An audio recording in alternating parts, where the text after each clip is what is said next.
Now, just to recap, he says, anyone that's had positive feelings at any point about the state of Israel is a neo-Nazi that's not fit to be a dog walker. But see, you go in and you're making this about anti-Semitism by doing this hopscotch about a poll that people had positive feelings that Jewish people do, and then therefore he is anti-Semitic. And honestly, that type of conflation, I think, is so dangerous and so disingenuous. So once again, he didn't say anyone who had positive feelings about Israel. That's not what he said. But once again, giving him the benefit of the doubt. I don't know Ethan like that. I don't know his history. I don't know what he did. So don't try to, kill me in the comments. But that's not what he said. So as you know by the thumbnail, the reason why you clicked on this video, Sam Seder debates Ethan Klein. I think that's his name. To be honest, I've been watching Sam Seder for the past like 10, 12, 15 years. When it comes to Ethan, I may have seen one or two clips in the past couple years. I don't know. I know he beats a lot with Hasan, which is as much as I know Ethan. So, this is new to me. So if I do seem a little biased when it comes to Sam Seder and Ethan, that is why. But I try to, and from what I heard, because I've seen this probably 3 times. I seen it on his channel. Then I seen Hasan Piker, and then I listened to Destiny. So I essentially heard this debate 3 times, and Ethan doesn't seem like a bad guy to me. Let me just get that out the way.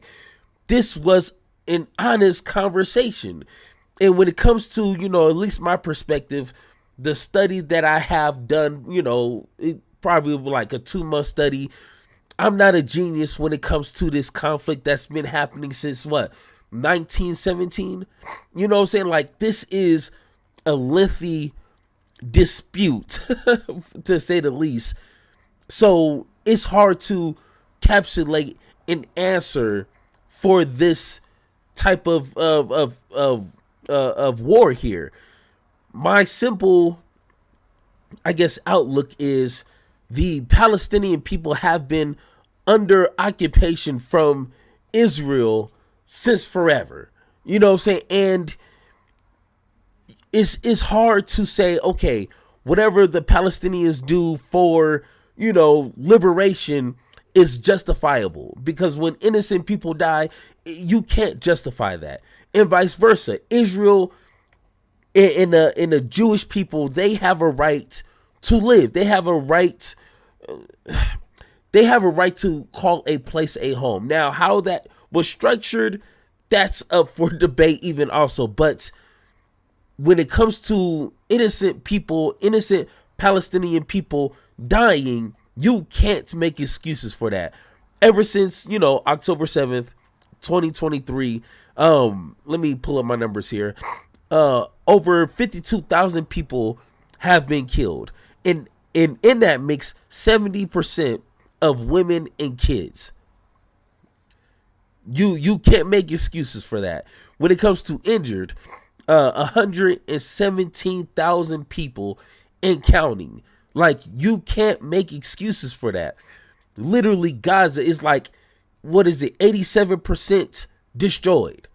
Like, structures destroyed. You can't go back and live there.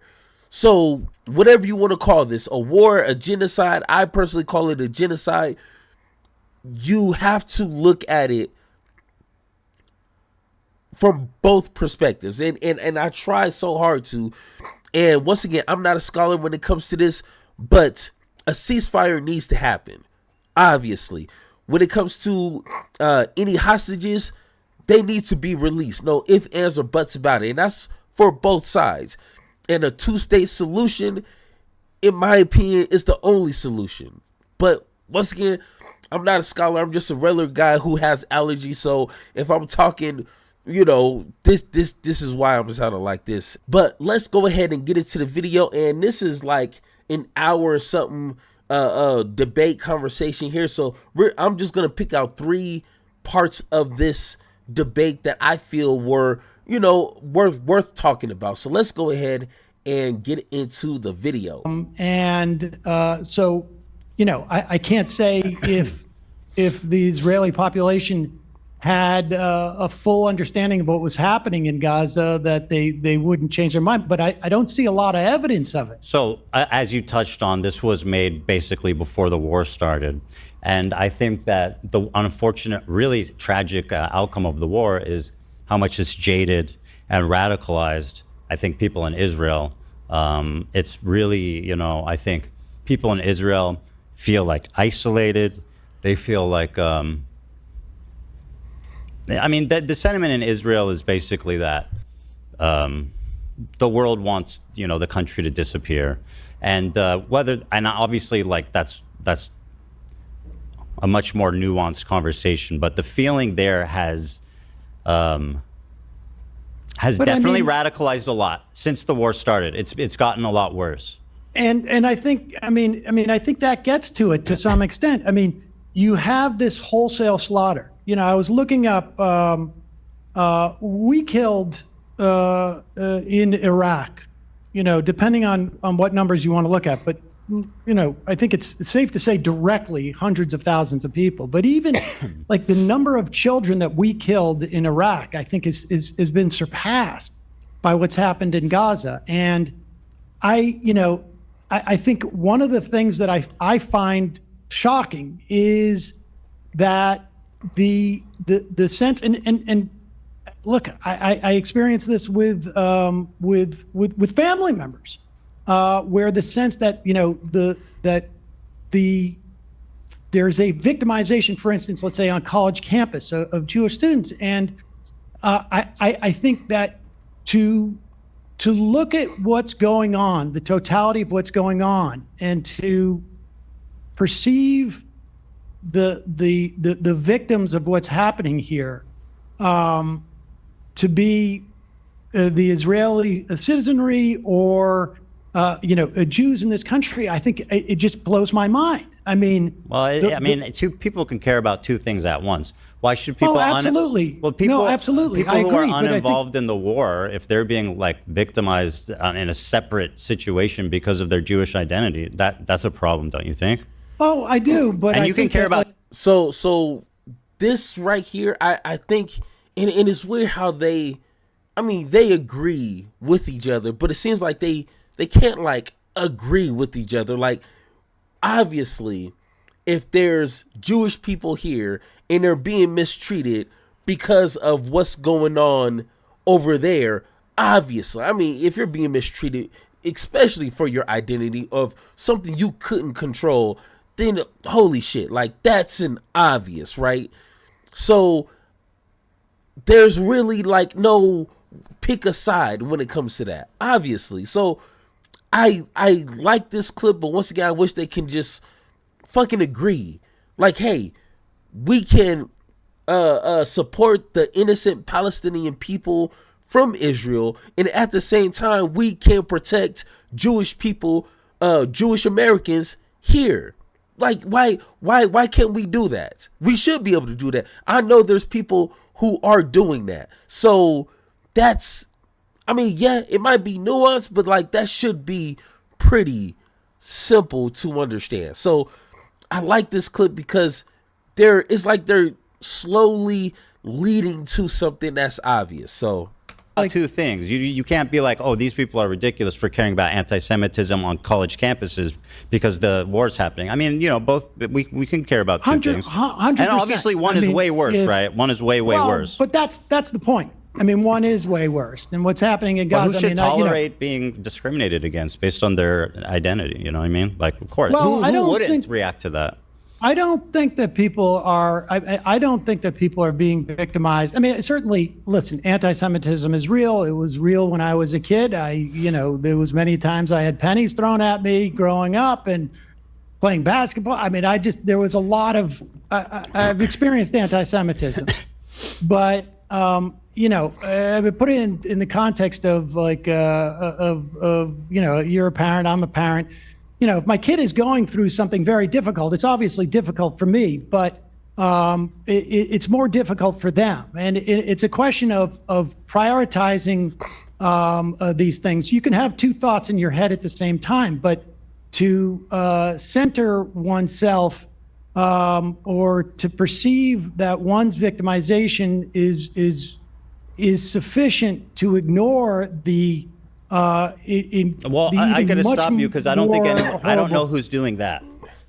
And that's another thing, because there's a lot of, I don't want to have them freezing like that, but there's a lot of people like that, especially on the extreme Republican side. Like, if you say you don't agree with Israel on what they're doing, if you call it a genocide, if you call it whatever, it's like now you hate Jewish people, you hate Jews all around the world, and you support Hamas.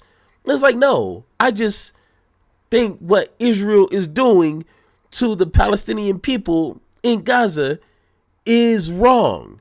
There's no ifs, ands, or buts about it, but like, if you say that, then you hate Jewish people and you support terrorists. You see, so like, once again, it seems like a conversation that should be simple, but politics, which is why I hate politics makes that conversation a little bit harder to have with regular people, so well, I got to stop you because I don't think I don't know who's doing that. Well, I mean, I just said, like, you just presented as the Israeli population feels like they're isolated and this and that. There's two different separate conversations. There's like the American Jewry who's like, I have nothing to do with that place. And then the Israelis, right? So like, when you're talking about, in terms of the way that you characterized the Israeli feeling, was that they feel isolated, et cetera, and I can understand that, but to not have the first thought of like, we are committing, like you say, genocidal acts, and if people want to call it genocide, I don't, obviously it's got to be. It's a legal term, but I think that it's, colloquially speaking, at the very least, it is a genocide. And to not recognize that as the fundamental issue, the first issue, I think is blinkered. I don't know how else to say it. I mean, it's a little gobsmacking to me. Well, so I do agree with you that obviously, and once again, that's still not understandable. If you are being harassed, if you are being treated, with extreme hate because you're Jewish in America, and that's happening over there, and you're not like holding a banner saying, F all Palestinians, and like, if you're being mistreated, you're not going to think like, oh, I need to be mistreated because of what's happening. Oh my God. See, and when I leave the window open one day, because it's hot as hell, a motorcycle go, okay, listen, you're not going to think to yourself like, hey, I need to be mistreated because of what's happening to innocent Palestinian people. Like, no, that person should not be mistreated. But once again, people are going to do what people do and be stupid. So that's, once again, left up to the individual. But as this conversation, American Jew or Jewish Americans, however you say, they should not be harassed of what is happening over there, even though we can agree that what Israel is doing to Palestinian people is wrong on virtually every single level. So it's a good conversation, but once again, like, it's kind of harder to live that out. Now let's go to this next clip where, once again, let's see, where do we need to go? 120. So this is a clip of Hasan saying some crazy things about well, let's listen. To me, this isn't drama. This is one of the biggest, most influential streamers spreading something that I think is really dangerous. And you can agree or disagree, but it's a short clip, but I'll show it to you, and you tell me what you think. This will never happen, but in a totally just world, any kind of, regardless of your background, any kind of fucking Zionist tendency should be treated in the same way as being a fucking rabid neo-Nazi. and you shouldn't even let someone be the fucking local dog catcher as Felix was posting if they've ever exhibited any sort of like positive feelings about the state of Israel. I'm so serious about this. Now, by the way, he didn't. Now, that was a lot, to be honest. Like, on the outside looking in, like, even though I love Hasan, I probably agree like 80% of, his politics. Like, even though I know he was saying that, jokingly in a sense, like he meant what he said, but that's really hard to say. Like, you need to find better ways to get your point across. Like, the way you phrased it is taking out what you're trying to get your point across. Like, people are going to listen to that. They're going to hear that. And you're leaving too much room for that to be translated as hate speech. You know what I'm saying? Like, I understand you're just, being funny, whatever the case is, but you're opening too many doors for people to listen to that and say, oh, you're being anti-Semitic. And it's hard, and Sam Seder is going to try his best. Like, I don't think he's defending Hasan, but he's being honest, and, he doesn't think much of it. But it's hard to say, nah, Hasan isn't anti-Semitic because of that statement. You're leaving too many doors over for people to perceive it that way. But hey, shit, damn it. Misspeak. He doubled down on it yesterday. He said, no, I agree. That's what I think. Now, just to recap, he says, anyone that's had positive feelings at any point about the state of Israel. Now, again, one thing I don't like that Ethan did, which I don't know if he did it on purpose or if this was just an accident, he was just kind of trying to get his point across. It seemed like he misquoted him. Like, let's go back and hear just the first 5 seconds of what Hasan was saying. You tell me what that I think. This will never happen, but in a totally just world, any kind of, regardless of your background, any kind of fucking Zionist tendency should be treated in the. So any type of Zionist tendencies, that's what he's talking about. He's talking about Jewish Zionist people. So now Ethan is going to phrase this in a way to where I think, I don't want to say trigger Sam Seder, but made him a little bit more hostile in this exchange here. He doubled down on it yesterday. He said, no, I agree. That's what I think. Now, just to recap, he says, anyone that's had positive feelings at any point about the state of Israel is a neo-Nazi that's not fit to be a dog walker. So once again, he didn't say anyone who had positive feelings about Israel. That's not what he said. But once again, giving him the benefit of the doubt. I don't know Ethan like that. I don't know his history. I don't know what he did. So don't try to, kill me in the comments. But that's not what he said. And that's being a little disingenuous if you're phrasing it like that. So to me, that wasn't necessary. Now, to me, that seems like extremely dangerous, dehumanizing language about what could arguably be 70% of the Jewish diaspora, and certainly probably people in your family. I'll tell you, there's some hyperbole there, but that's putting it mildly. I think. He says Zionism, and I'll tell you what I think is really. Sorry, I got to correct you. He says Zionism, and then he says if you had positive feelings about the state of Israel at any point in your life. I got to tell you, if you look at what's happening right now, and you have positive feelings about Israel, he said at any point in your life, Sam. Just to be clear about what he said. Would I have said at any point in his life, someone's life? But I just think this is such a petty, the idea that we're going to police. Hold on, let me respond. You want me to respond this? No, I don't. Like I say, I don't care about this. But if you're going to force me to respond to it, what Israel is doing right now is so far beyond the idea that someone says any time in your life or not or whatnot. He's talking about Zionism, and frankly, I think it's very difficult for me to understand how someone could have positive feelings at this time. Now, you want to say in the past and what? Okay. Yeah. Like I say, I will grant you at any time in your life that is too broad a step. But wait, let me finish. Yeah. But see, you go in and you're making this about anti-Semitism by doing this hopscotch about a poll that people had positive feelings that Jewish people do, and then therefore he is anti-Semitic. And honestly, that type of conflation, I think, is so dangerous and so disingenuous.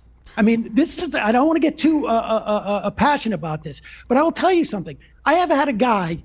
Hey, I'm saying once again, I don't want to. Is this my bias speaking? You know what I'm saying? Like, but I understand what Sam is trying to get out there. You know what I'm saying? Like, it's like for black folks, you can't call every single instance that a black person has with a non-black person a racist act or words of exchange if it's not real racism, because then, you know, it loses its power. It loses what racism really means. You know what I'm saying? If a white guy calls you stupid and you black, like, that's not racism. He's just being an asshole, or you're just really stupid. One of the two. You know, but if he calls you, you know, the N-word with the hard R, or he's, you know, actually acting in a hateful way, then yeah, let's have that conversation. Sam is trying to explain that. Like, hey, Hasan Piker is, I don't know why I keep calling him first and last name, but Hasan is directly only talking about Zionists. And you don't have to be Jewish to be Zionist. Like, Joe Biden claims to be a Zionist. So it's like, I believe Hasan is talking about Zionists, those people, you know, not all Jewish people. And that's what Sam is trying to get his point across. But hey, let's see what happens. Went to my bar mitzvah, my sister's bar mitzvah, my kid's bar mitzvah, sat at Passover with me 3 or 4 times. Call my father and ask him if I'm anti-Semitic. Now, this is just one that is just an example, an illustration of conflating when he's clearly talking about Zionism. Was it hyperbole to say any time in life, whatever? The fact of the matter is this conflation is dangerous for Jews. It is a fig leaf and a way of weaponizing anti-Semitism that has enabled Donald Trump to do the shit he's doing, that has enabled the slaughter of thousands upon thousands of children and women and men, for that matter. It is not keeping Israelis safe. And this type of conflation, Ethan, is what I find far more irresponsible, frankly, than the idea that he said positive any time. I mean, look, hey. I don't see what he is saying wrong. Like, tell me, let me know. But it seems like, once again, like I said, he's trying to explain that Hasan is not talking about all Jewish people, all people who ever thought anything positive about Israel. He's talking to you. I believe, which, I mean, once again, you can hear what he said. He's strictly talking about Zionist believers, Zionist people. Like, that's just an ideology. They're not like all separate people. He's talking about those kind of people, which in America, there's more American Zionists who are not Jewish than Jewish Zionists in America. So, like, that's a whole bunch of people. You see what I'm saying? He's not talking about my grandfather who, you know, thinks positive about Israel. He's not talking about my grandfather who has nothing to do with Israel and not even close to being Jewish. You see what I'm saying? So that's pretty simple, but I don't think Ethan likes that. Do a show Sam, 4 hours a day. He does a show 5 or, as far as I could tell, 15 hours a day. And to focus in on that one tiny clause. This is of not that one sentence. tiny clip, Sam. Well, You but- don't but know. wait a This is a second. totality of behavior. But you and wanted by to the bring way, this it's up. easy. I don't And I care appreciate about that you anything. can hand wave it away and say that it doesn't. No, I'm not hand waving it away. Well, you kind of are. I'm saying this You're saying it doesn't. conflation. You're saying this actually conflation- I'm wrong saying- for caring I'm about sa- it. No, yes. In fact, I'm saying this Yeah. conflation is incredibly dangerous. It is disingenuous. I think it's dangerous right now, to there is, ignore there is- what's being described No, as no. dehumanizing, violent language for American Jews that have I'm nothing to sorry. do with the That war. is a complete mischaracterization of It's that. it's not. He He's never not says the fit to be a word dog Jews. walker. He never says the word He Jews. says that Listen, how many members of Kufi have positive?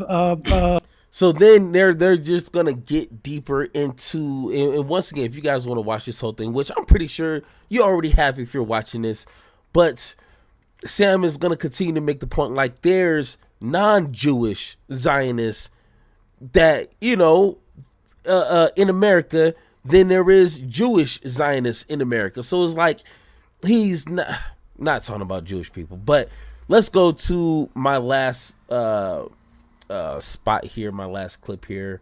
44. We'll go at 21.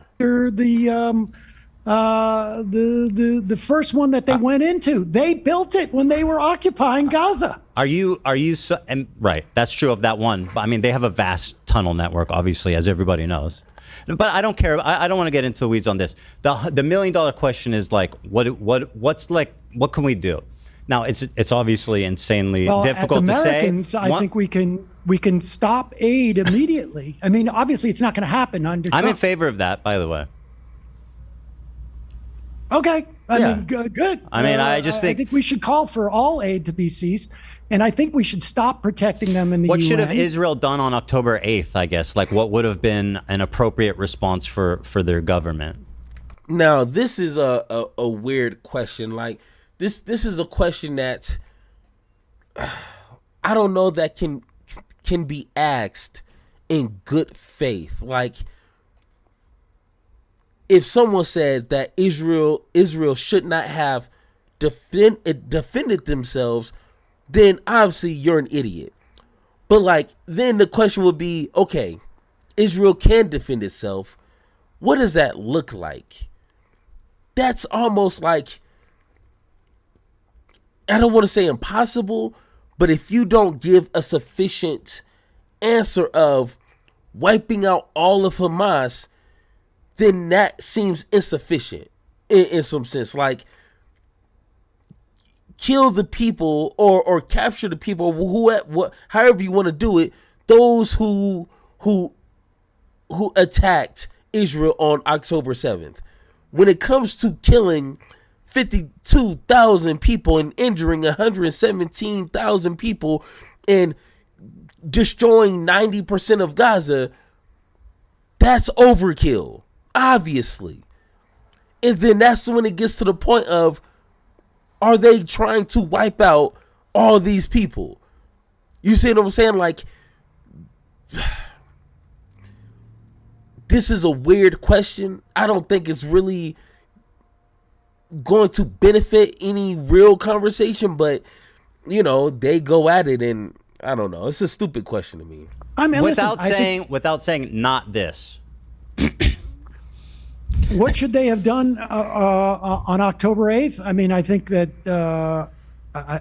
there is they're hitting strategic sites to attempt to take out leadership. They should have, but let's talk. The leadership was underground.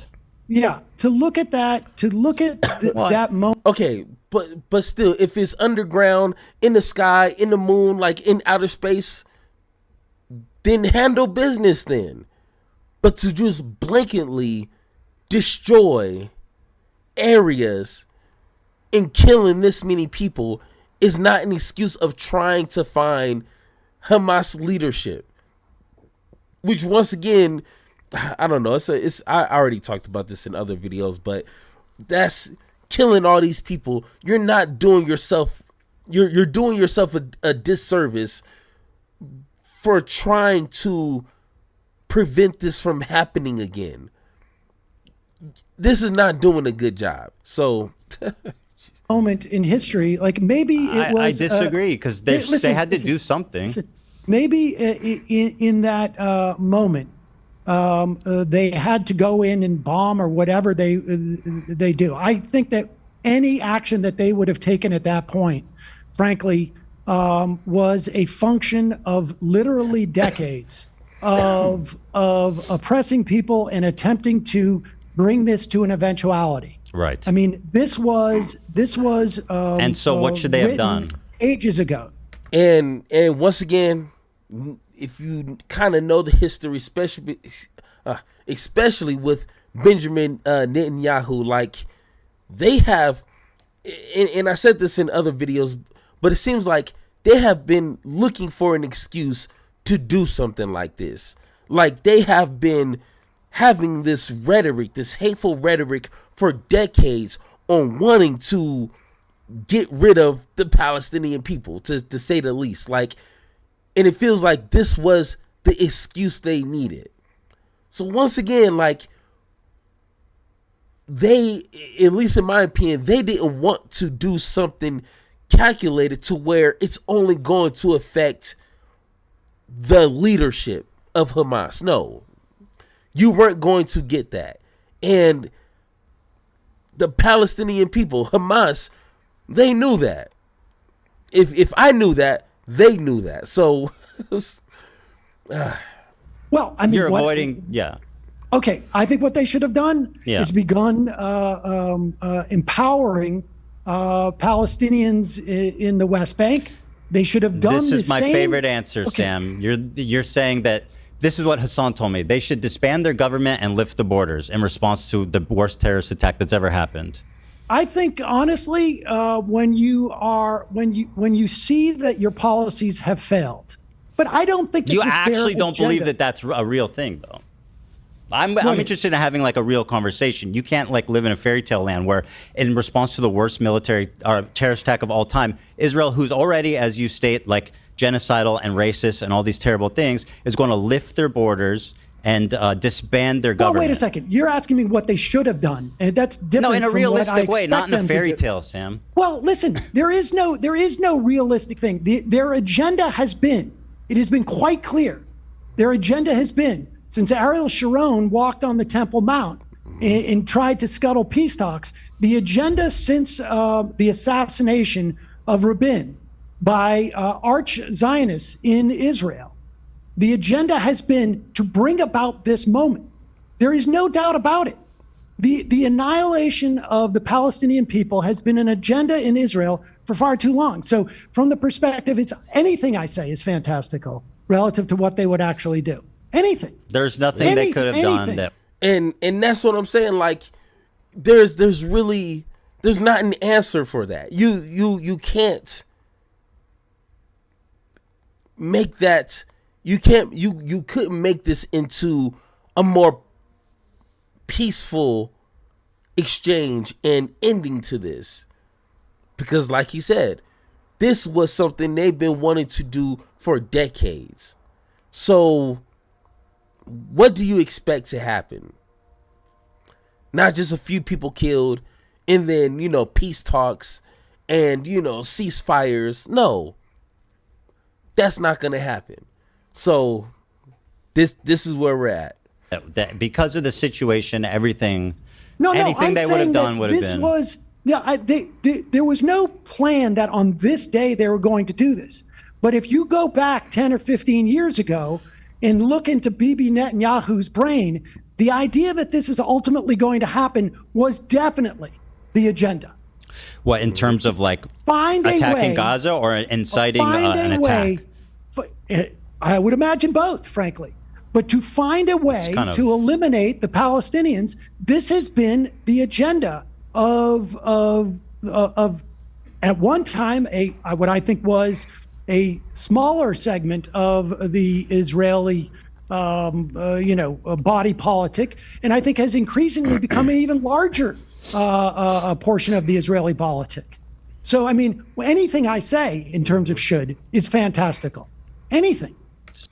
So then at this point, he's going to ask Ethan, well, what do you think should have happened? And Ethan is going to give another blah answer. Like, you can't answer that. Like, especially knowing the history of these two people. Like, this was going to happen regardless. So, but once again, guys, like, I appreciate you guys watching. My allergies is kicking my ass right now. I'm going to have to do a lot of editing. I've been sneezing and coughing throughout this whole video. So I appreciate you guys watching this. Hopefully when summer comes, these allergies will leave me alone so I can actually sound like a normal person.